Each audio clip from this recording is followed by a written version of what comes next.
Добре, айде сега да видим нашата традиционна рубрика за животните. Като Роси Кирилова имаш винаги по... За животните с любов. Не е случайна приказката, че лисиците са хитри. В Чили една лисица буквално е побъркала полиция и пожарникари. Устроила им е страшен екшън. Преследвали се я, гонили се я и тя винаги успяла по някакъв много хитър за нея начин да им се изплъзне. Случката се е разиграла в жилищна сграда в крайбрежния град Валпараизо.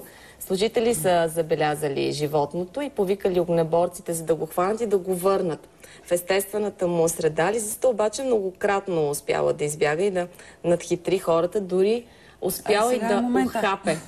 Успяла да охапе пожарникар. Накрая все пак тя е победила, скочила от балкона и избягала в гората. Не са успяли да я хванат. Но пък се е разходила из прането на хората. Виждам. Добре, прогнозата за времето, важна информация. Ако искате, ако имаме готовност с камерите да покажем, докато Гери отиде до нейното студио.